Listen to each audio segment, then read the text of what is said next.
The station floated in the darkness of space like a crystal flower. Its name was Harmony's Edge, and it was the biggest place humans had ever seen. Captain Jiho Kang stood at the window and watched ships from 1,000 different worlds arrive. Some ships glowed with strange lights. Others moved without engines. A few looked like they were made from living metal that breathed and pulsed. Today was supposed to be the greatest day in human history. Earth was joining the Galactic Assembly. After 30 years of watching and waiting, humanity would finally become part of something bigger than themselves. Jiho felt the weight of 8 billion people on his shoulders. He was their voice today, their representative. If he made a mistake, it could doom humanity forever. Dr. Hirinam walked up beside him. She was younger than Jiho, with sharp eyes that missed nothing. She had spent 15 years learning alien cultures, reading their histories, understanding how they thought. If anyone could help humanity navigate this strange new world, it was her. "Are you ready?" she asked. Jiho laughed, but there was no humor in it.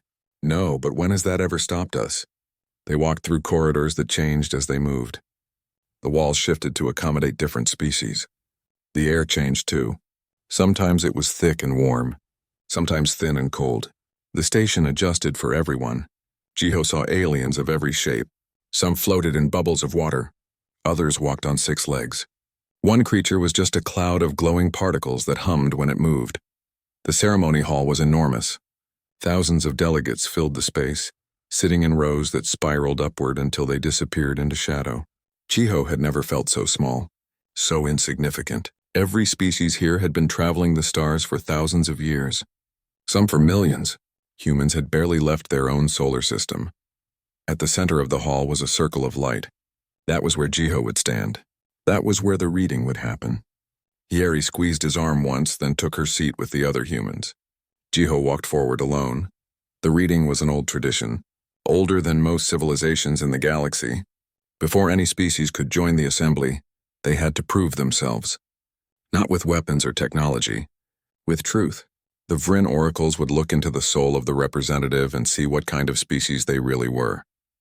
Were they peaceful? Were they dangerous? The oracles could see things that no words could hide. Jiho had been told that in 8,000 years, only 4 species had been rejected. All 4 had later tried to conquer the galaxy. The oracles were never wrong. The lights dimmed. The thousands of aliens fell silent. Then it appeared. The oracle was called Velith. It was taller than any human, with skin that looked like water flowing over glass. It had too many eyes, and they all glowed with a soft blue light. When it moved, reality seemed to bend around it. Jiho felt his mind struggling to understand what he was seeing. The oracle existed in more dimensions than humans could perceive. "Captain Jiho Kang of Earth," the oracle said. Its voice came from everywhere and nowhere. "Are you prepared to be known?" Jiho swallowed hard. "I am." The oracle reached out with something that was not quite a hand. It touched Jiho's forehead, and everything changed. The experience was impossible to describe. It felt like every moment of his life was being examined at once. Every choice he had made, every thought he had hidden, every fear and hope laid bare. But the oracle did not stop there. It went deeper, past his personal memories into something more fundamental, into humanity itself. Jiho felt the oracle moving through human history, through wars and peace, through creation and destruction, through the long climb from caves to starships. He felt it touch the essence of what made humans human, the stubborn refusal to quit, the ability to adapt to anything, the strange way humans could find hope even in the darkest moments. And then the oracle went deeper still. Into Earth itself, into the planet that had shaped humanity, and that was when everything went wrong. The oracle recoiled. Its form flickered and destabilized. For the first time in recorded history, a Vrin oracle screamed. The sound was not just audio. It hit on multiple levels: physical, mental, spiritual. Delegates grabbed their heads in pain. Some collapsed. The walls of the chamber shook. And through it all, the oracle kept screaming words that would change everything. "This one walks with extinction itself." The oracle's voice boomed across dimensions. Every translator in the hall carried the same message in thousands of languages. Every delegate heard it clearly. There was no mistake, no miscommunication. "This species," the oracle continued, its form still flickering, "they carry the echo of the end. I have seen the void that birthed them, the crucible of death they call home. They are touched by annihilation. They are marked by the destroyer. Chaos erupted. Delegates screamed and ran. Alarms blared. Security forces in powered armor materialized around the human delegation. Harry jumped to her feet, trying to reach Jiho, but guards blocked her way. Around them, aliens shouted in languages humans did not understand, but the fear in their voices needed no translation. Jiho stood frozen in the circle of light. He did not understand. What had the Oracle seen? What had humanity done wrong? He had shown it nothing but truth. Humanity was not perfect, but they were not monsters. They had come in peace. They wanted only to join the community of the stars. But as he looked at the faces around him, he saw something that chilled him more than the Oracle's words. The aliens were not angry. They were terrified. Of him, of humanity, of Earth. A massive Dravak warrior, forearms bristling with weapons, approached Jiho. The creature stood twice as tall as any human, with armor that looked like it could withstand a nuclear blast. But its voice shook when it spoke. "You will come with me," it said. "You and all your kind. The council must decide what to do about your species." Jiho wanted to argue, to explain. But what could he say? He did not know what the Oracle had seen. He looked past the guards to where Hieri stood with the other humans. Her face was pale with shock. Their eyes met across the chaos of the hall. "What did you show it?" She mouthed at him, but Jiho had no answer. He had shown the Oracle only what humanity was. Nothing more, nothing less. If that was enough to horrify a being that had seen 8,000 years of galactic history, then what did that say about humans? As the guards surrounded the human delegation and began marching them out of the hall, Jiho heard the whispers. The aliens spoke in their own languages, but the translators caught fragments, words like abomination, contamination, threat. One delegate suggested sealing Earth behind a quarantine field forever. Another proposed more extreme measures.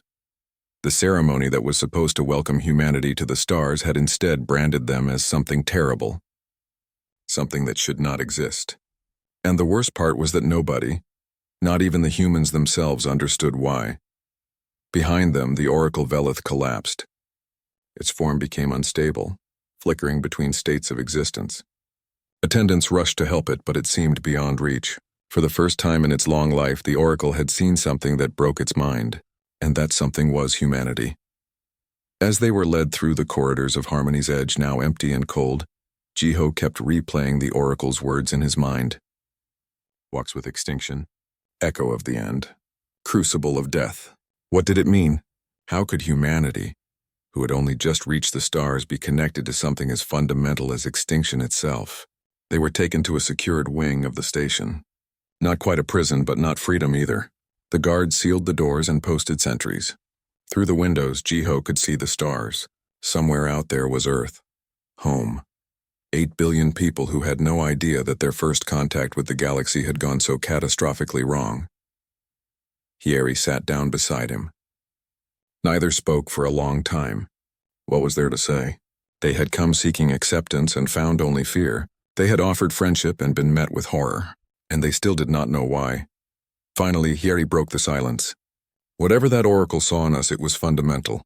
Something about Earth, about how we evolved, about what shaped us. She paused, thinking. We need to understand what we look like to them, what they see when they look at humanity that terrifies them so much. Jiho nodded slowly.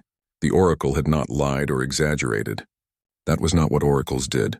It had simply told the truth as it saw it, which meant that from a certain perspective, humanity really was something terrifying, something that walked with extinction itself. The question was, could they make the galaxy see humans as something other than monsters? Or was humanity doomed to isolation, forever marked by whatever the Oracle had glimpsed in their souls? Outside their window, ships continued to arrive and depart. The galaxy went on with its business. But for humanity, everything had changed. They had reached for the stars and found that the stars feared them. Now they had to discover why. 3 days passed in their sealed wing of Harmony's Edge. Jiho and his team were not prisoners, the guards insisted. They were guests in protective custody. But the locked doors and armed sentries told a different story. Outside, the Galactic Assembly argued about what to do with humanity. Hieri spent those days pacing and thinking. She reviewed everything they knew about the Vryn oracles.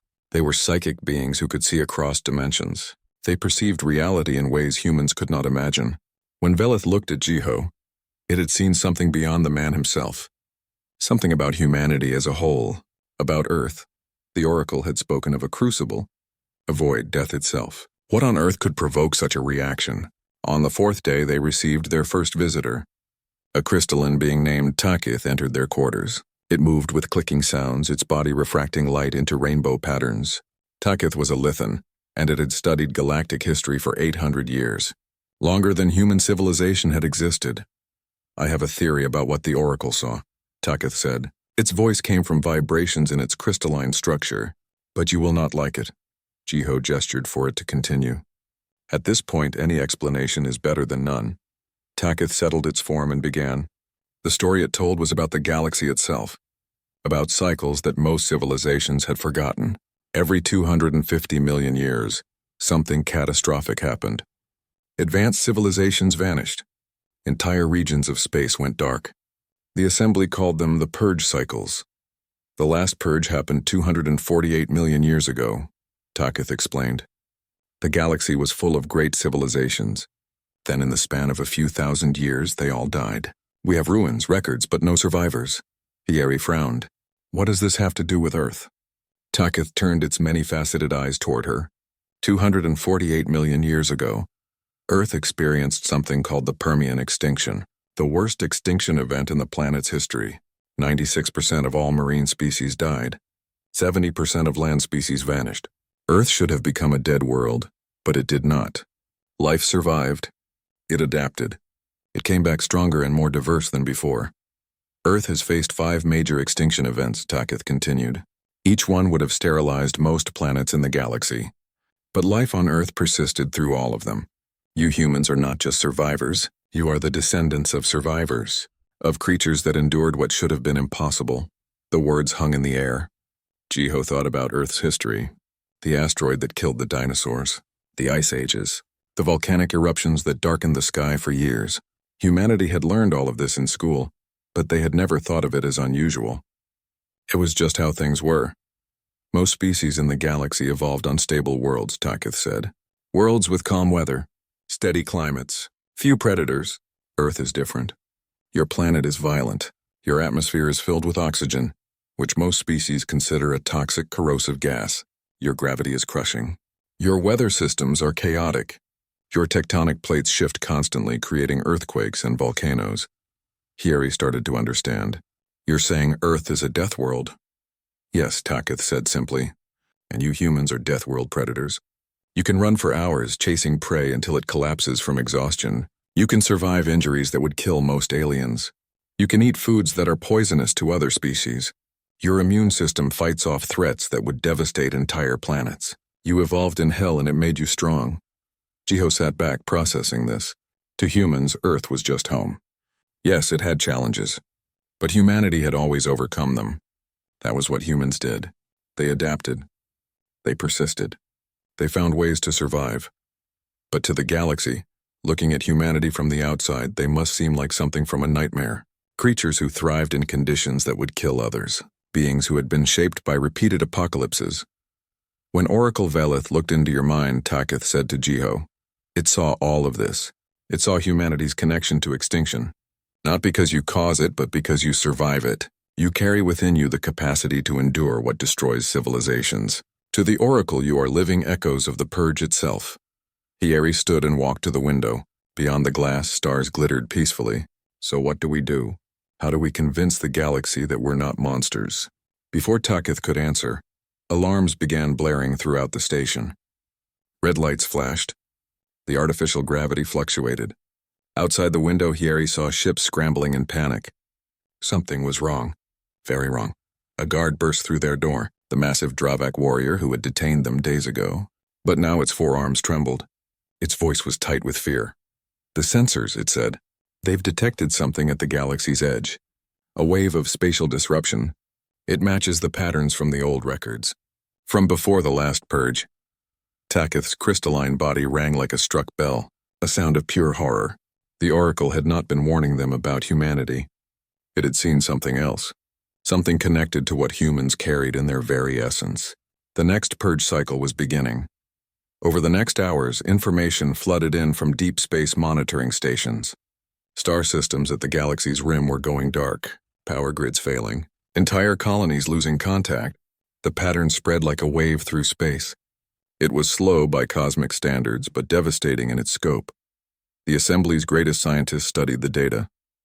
What they found was terrifying. Space itself was breaking down in those regions.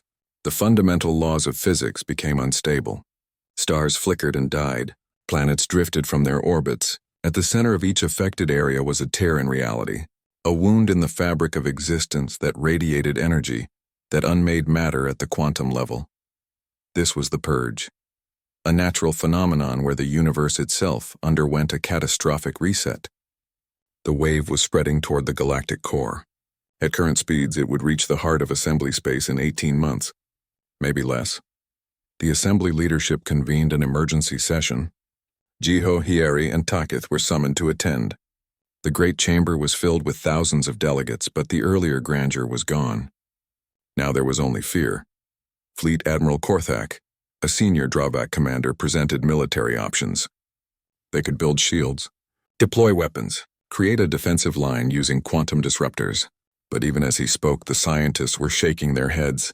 The purge was not something that could be fought. It was as fundamental as entropy itself. Panic spread through the chamber. Some species announced they would evacuate to distant regions.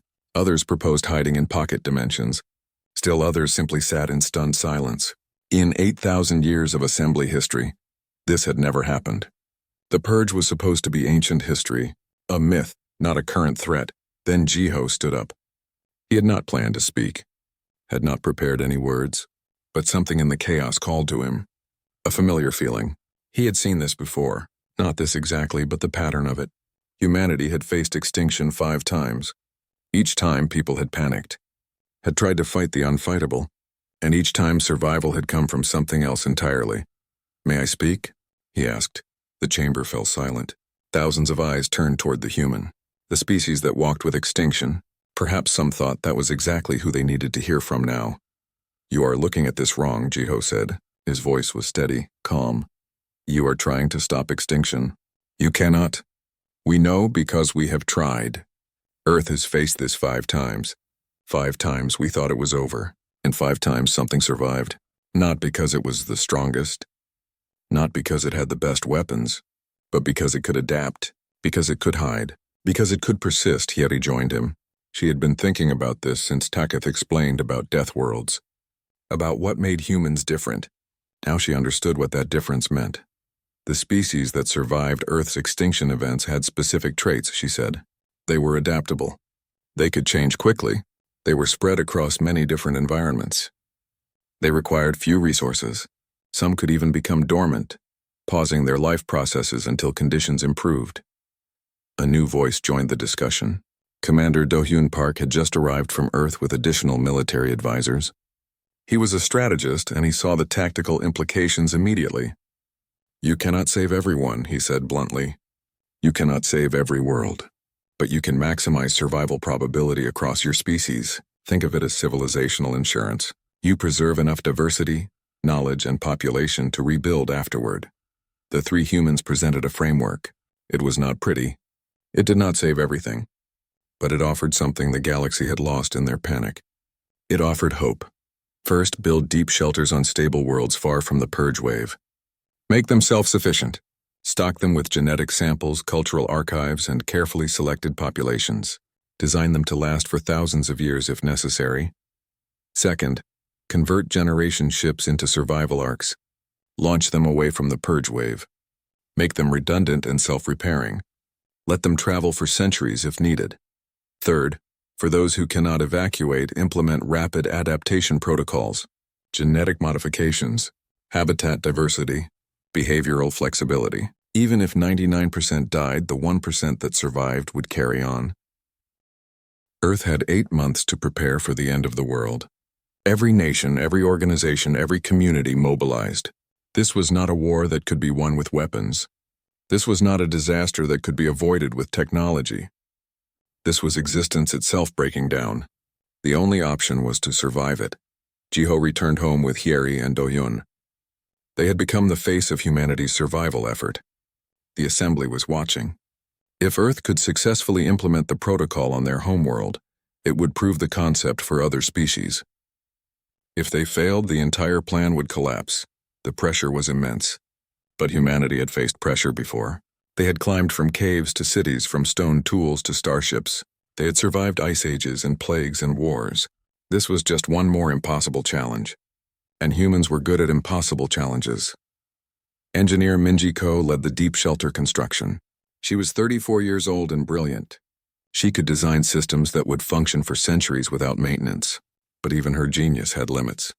The shelters needed to be deep enough to survive reality degradation. They needed to be self-sufficient. They needed to maintain populations for potentially thousands of years, and there was not enough time to build 50 shelters as planned. They could only complete 17, which meant hard choices about who would go into the shelters and who would stay on the surface.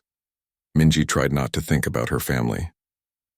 They lived in a coastal region that was geologically unstable, not suitable for shelter construction. She had offered to move them, but her parents refused. They were old, they said. Give the shelter space to young people who had futures ahead of them. Minji had not spoken to them in weeks. She did not know what to say. Biologist Tae-hyuno faced different challenges. At 51, he was one of Earth's leading experts on extremophiles. Organisms that survived in extreme conditions. Bacteria that lived in volcanic vents. Fish that thrived in frozen waters. Insects that could survive radiation. These creatures held the secrets to survival, but Tae-hyun had to choose which species to save. He could not save everything. The genetic archives had limited space. Every choice meant something else would be lost forever. Thousands of species would vanish. Tae-hyun made lists and deleted them. Made new lists and deleted those too. How did you choose which life deserved to continue? Pilot Sun-hee Lee represented another approach. She was 29 and had been selected to captain one of Earth's ARC ships. These converted vessels would carry 10,000 people each away from the purge wave. They would travel for decades, maybe centuries, through empty space. Most of the passengers would spend that time in cryosleep. But someone had to stay awake. Someone had to maintain the ship. Someone had to carry humanity's hope forward. Sun-hee trained her crew. Most of them were younger than her. Some were still teenagers. They would never see Earth again. They would wake in a different galaxy, among survivors who might not remember what home looked like. It was a heavy burden for such young shoulders. The Assembly watched Earth's preparations closely.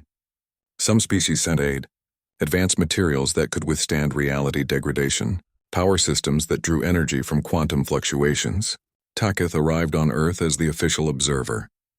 The ancient historian wanted to document everything for future civilizations to learn from. Taketh worked with Hyeri, recording human responses to the crisis. What they found was fascinating. Humans did not despair. Oh, there was grief. There was fear. But underneath it all was a stubborn determination, a refusal to go quietly into extinction. Even knowing they could not save everyone, humans worked to save someone. Not all Assembly members were supportive. Councillor Vrenix continued to argue that humanity's survival should not be prioritized. The Dravak leader spoke to the council regularly, claiming humans had contributed nothing to the Assembly.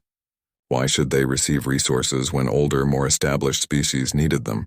But his protests grew weaker as time passed. Other species began implementing the survival protocol on their own worlds. They built shelters. They launched ARC ships. They accepted that the purge could not be stopped, only endured. And as they did, they realized something. The humans had given them more than a protocol. They had given them permission to be afraid and to act anyway. 6 months passed. 4 months. 2 months.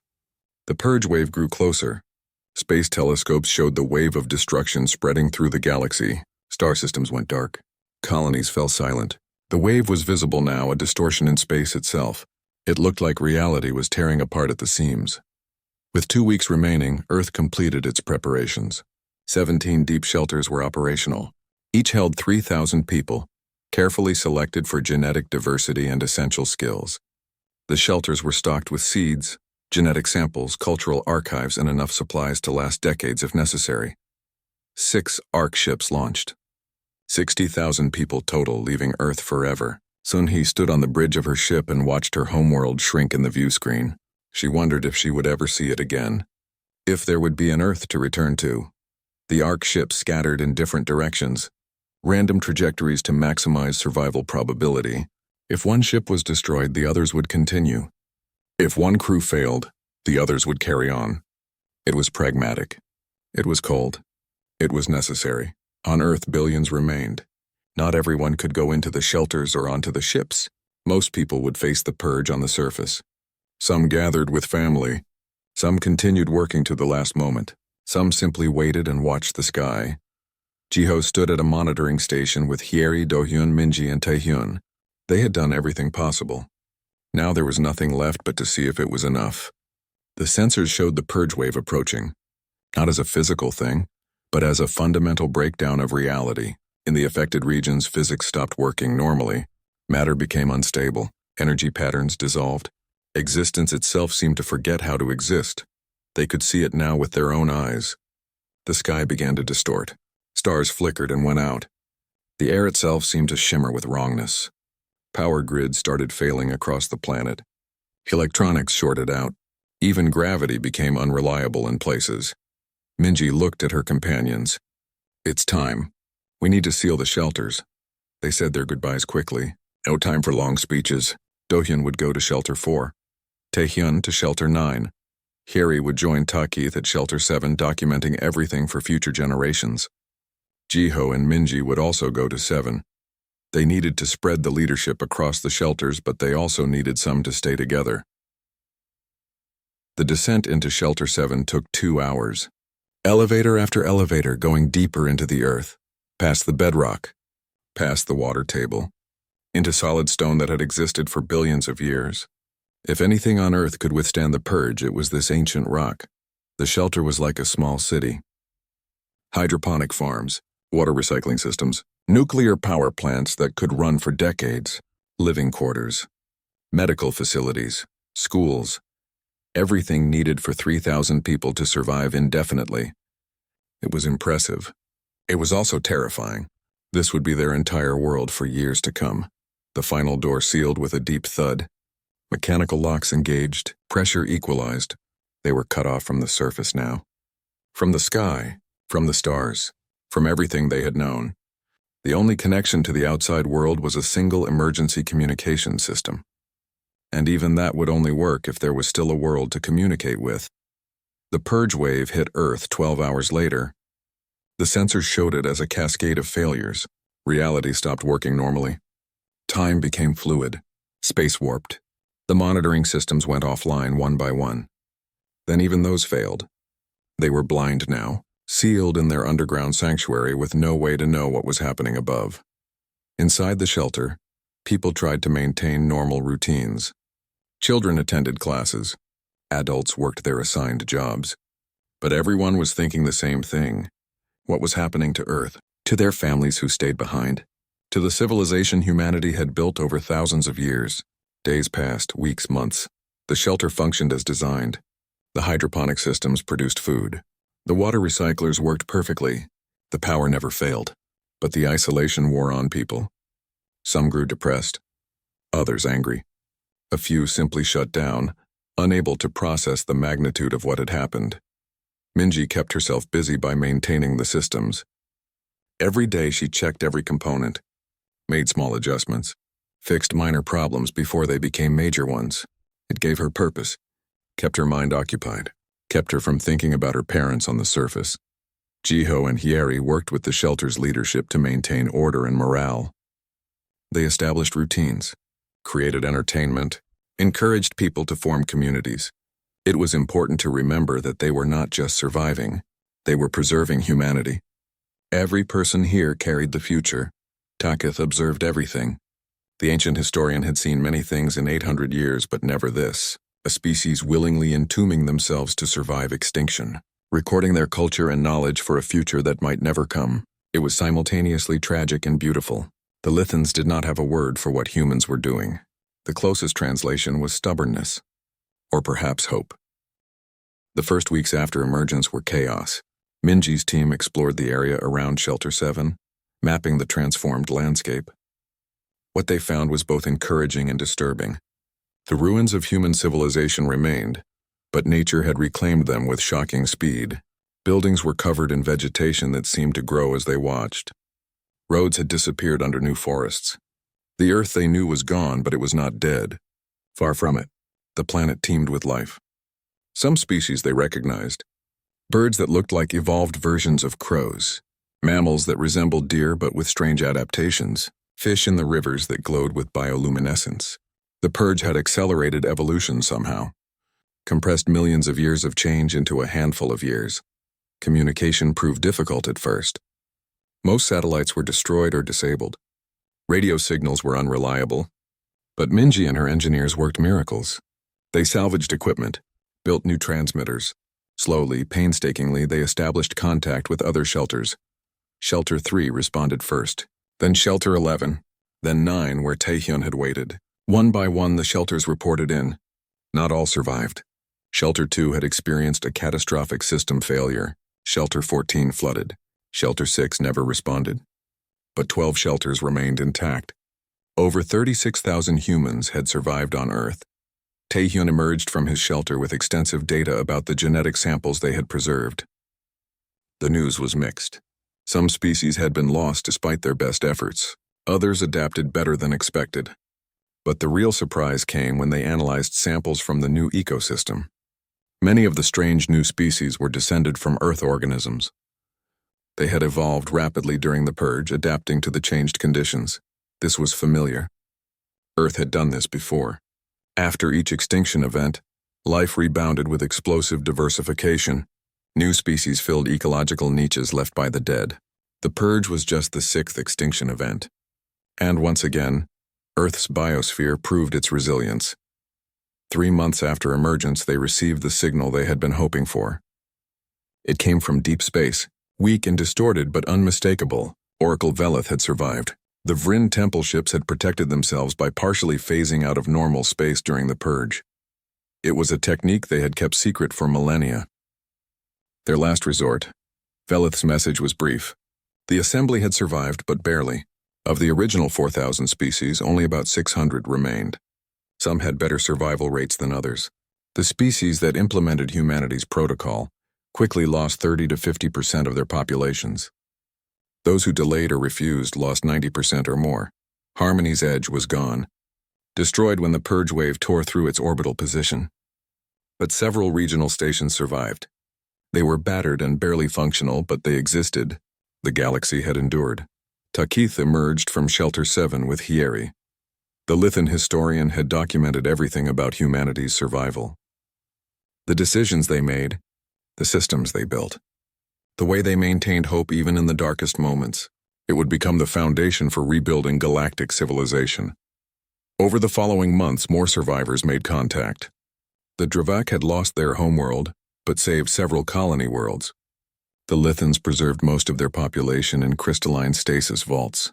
The Arids lost 3/4 of their people, but saved enough genetic diversity to rebuild. Even Counselor Vrenix survived, the old Dravak who had opposed humanity's inclusion. His pride had delayed his people's preparations. The Dravak homeworld waited too long to build shelters. When the purge hit, billions died.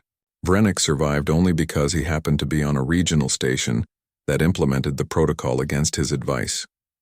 When communication was finally established between Vrenix and the human survivors, the old warrior did something unprecedented. He apologized. Formally, publicly, before the entire remnant of the assembly.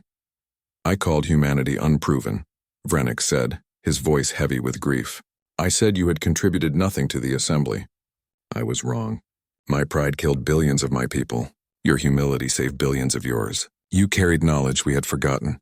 That survival requires accepting reality, not fighting it. I ask your forgiveness." Jiho accepted without hesitation. There was no point in holding grudges now. The galaxy needed to rebuild. Every survivor was precious. Every species that endured carried irreplaceable knowledge and culture. They had to work together or face extinction again. The post-purge galaxy was fundamentally different.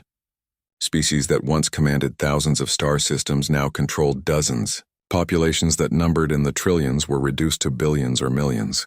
Entire regions of space were empty. Dead worlds orbiting dead stars. But something unexpected emerged from the tragedy. Unity. The surviving species bonded through shared trauma.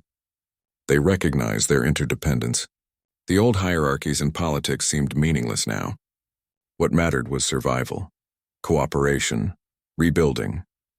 Humanity found itself at the center of this new order, not through conquest or force, but through expertise. Human knowledge of post-catastrophe recovery was desperately needed. Humans understood how to rebuild societies after collapse, how to restore ecosystems, how to maintain hope when everything seemed lost.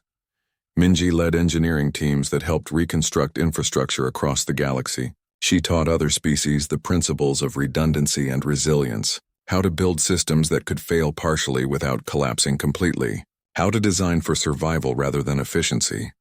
Taehyun's genetic archives became invaluable. He helped other species restore their biodiversity, taught them techniques for rapid adaptation, showed them how to work with accelerated evolution rather than against it. Many worlds had experienced the same explosive diversification that Earth had. Taehyun helped them understand and guide that process. Dohyun emerged from Shelter 4 and immediately began coordinating defense efforts. The galaxy was vulnerable now, scattered, weak. If any hostile force existed in the outer regions, this would be the time to strike. But Dohyun also understood something the old military leaders had not. Defense was not about weapons. It was about resilience, about making civilization too distributed and adaptable to destroy. 6 months after emergence, they received another signal. This one made everyone stop and celebrate. The Ark ships were still out there, still traveling, still carrying their precious cargo of survivors. The signal came from Sunhee's ship, decades away but intact and functional. Sunhee and her crew had witnessed the purge from deep space. They watched the waves spread across the galaxy, watched star systems go dark. For months they thought they might be alone, the only survivors in a dead universe. Then the signal started coming. Weak at first, but growing stronger, the galaxy lived. The Ark ships would take decades to return to settled space, but they represented something important: insurance. If the galaxy faced another crisis, if something went wrong with the rebuilding, humanity had backup populations far away, safe, preserved, ready to carry on. 1 year after the purge, the surviving species convened a meeting on a neutral station orbiting a stable star. It was nothing like the grandeur of Harmony's Edge. This station was small, functional, built from salvaged parts, but it served its purpose. The remnant of the Galactic Assembly gathered to decide how to move forward. Jiho attended as humanity's representative. He looked around the chamber at the faces of the survivors. Each species had their own story of loss and perseverance. Each carried scars from the purge, but they were all here, still fighting, still hoping. Oracle Velith addressed the assembly. The ancient being had recovered from its initial shock. Now it seemed different, wiser perhaps, or maybe just more humble. When I first looked into Captain Kang's mind, Velith said, I saw something that terrified me. I saw a species touched by extinction, marked by annihilation. But I understand now what I should have seen. I should have seen teachers. Humans were forged in the crucible not to destroy, but to endure, and they have taught us how to do the same. The oracle paused, its form shimmering with emotion. These beings rarely showed feelings, but the purge had changed everyone. The galaxy will never be what it was, Velith continued. We have lost too much, too many species, too many worlds, too much knowledge.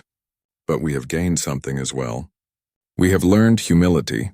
We have learned that survival is not guaranteed, that existence itself is precious and fragile, and we have learned that when we face the impossible, we must adapt rather than resist. The Assembly voted to formally accept humanity, not as the youngest member, not as probationary participants, but as full and valued members, the species that had shown the galaxy how to survive. But more than that, the Assembly restructured itself. The old system was designed for a stable galaxy, for slow deliberation and careful tradition. That would not work anymore. The new assembly needed to be flexible, adaptive, resilient. It needed to be more human. Humanity's philosophy began influencing galactic culture. Concepts that had seemed strange to aliens before now made sense. Hope in the face of despair, persistence despite impossible odds, the understanding that failure was not the end if you learned from it. Earth became a place of pilgrimage. Aliens traveled there to see the death world that had produced such resilient beings. 50 years after the purge, Earth was unrecognizable, not destroyed but transformed. The planet that had spawned humanity was now a testament to life's persistence. Forests grew where cities once stood. Rivers carved new paths through transformed landscapes. Species that had evolved during the purge now dominated ecosystems alongside carefully reintroduced preserved species. Humanity had spread beyond Earth now. Not in conquest, but in cooperation. Human settlements existed on dozens of worlds. Mixed colonies where humans lived alongside Lithans, Dravaks, Arids, and others. The old barriers between species had broken down. When everyone faced extinction together, old prejudices seemed trivial. Jiho was 72 now. His hair had gone white, his body had slowed, but his mind remained sharp. He stood on a platform overlooking a massive monument. The Memorial of the Lost, they called it, a structure that took 20 years to build and listed the names of every known being who died during the purge. The monument was enormous. Walls of polished stone stretching for kilometers, names carved in thousands of languages and scripts, human names beside Dravak names beside Lithan designations. 3,687 civilizations lost, trillions of individual beings. Each one precious, each one mourned. Today was the dedication ceremony. Representatives from all 600 surviving species gathered here. Some traveled for months to attend. This was not just a memorial for the dead. It was a celebration of those who survived. A promise to remember, a commitment to honor what was lost by building something better. Hyeri stood beside Jiho. She was 68 now, still brilliant, still curious about the universe. She had written extensively about the purge and its aftermath. Her work had become required reading for every species in the assembly. Not just history, but a manual for survival. Takith was there too. The Lithan historian had spent 50 years documenting the recovery. Its crystalline body showed signs of age, but Lithans lived for thousands of years. To Takith, this was just another chapter in a very long story.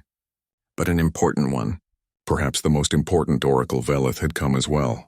The ancient Vryn looked different now. More solid somehow. Less otherworldly. The purge had changed the oracles too. They were still powerful beings, but they had learned humility, had learned that even they could be wrong. The ceremony began with silence. No speeches at first. Just silence to remember those who were gone. Jiho thought about the 8 billion humans who stayed on Earth's surface, his friends who chose to face the purge in their homes rather than hide in shelters, Minji's parents, Taehyun's colleagues, billions of stories that ended in that terrible wave. Then the names began. A recording system read them aloud. It would take years to finish. The ceremony would last just one day, but the reading would continue. Always. Forever. A constant reminder of what was lost and what was saved. When it came time for speeches, Jiho spoke first. He had not written anything down. Did not need to. The words came from 50 years of living with the aftermath. We did not save the galaxy, he said. His voice amplified across the gathering. We could not. The purge was too vast.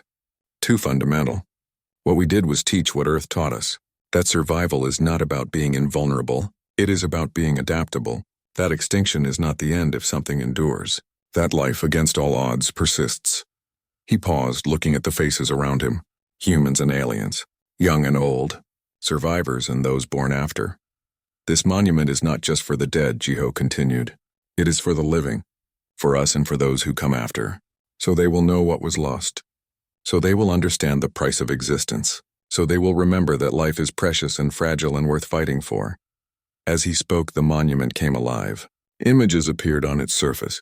Holographic projections showing the lost civilizations, their art, their architecture, their music. Not everything was preserved, but enough remained to honor their memory. To show that they existed.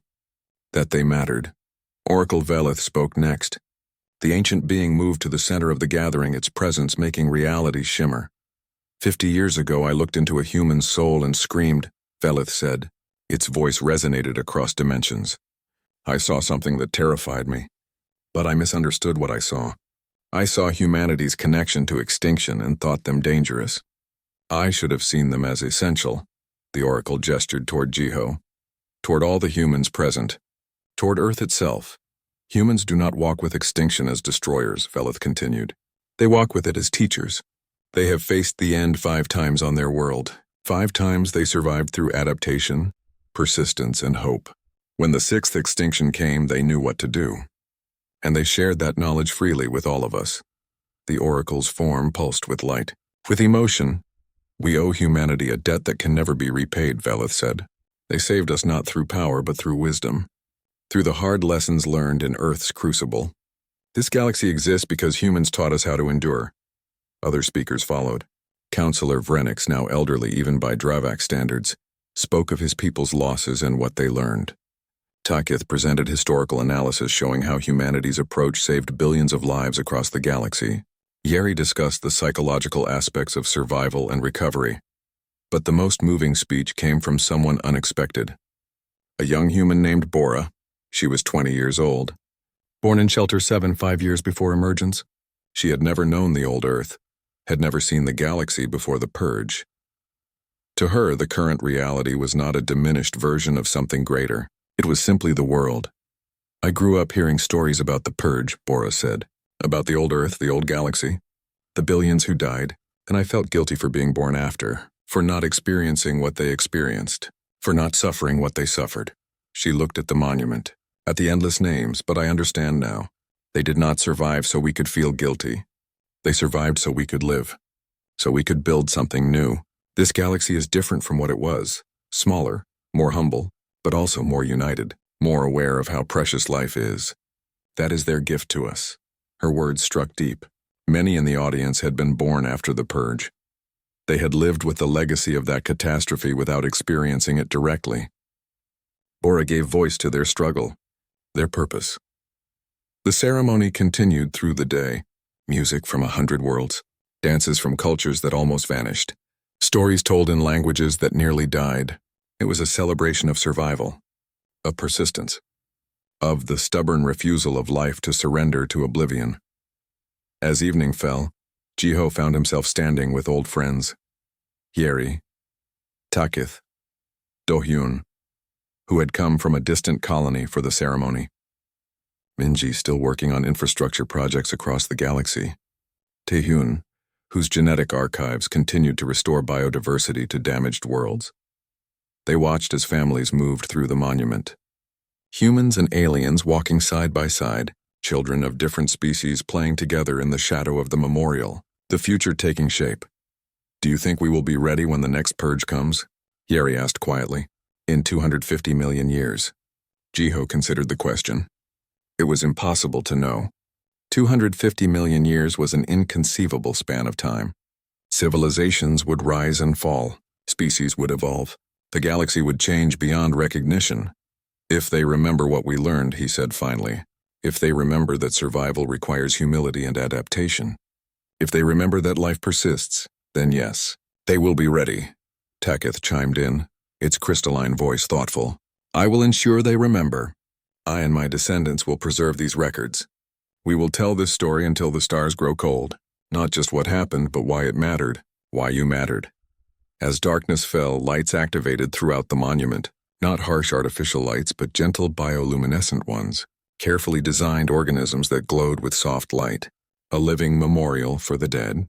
Another reminder that life found ways to persist. The ceremony ended with a final gesture.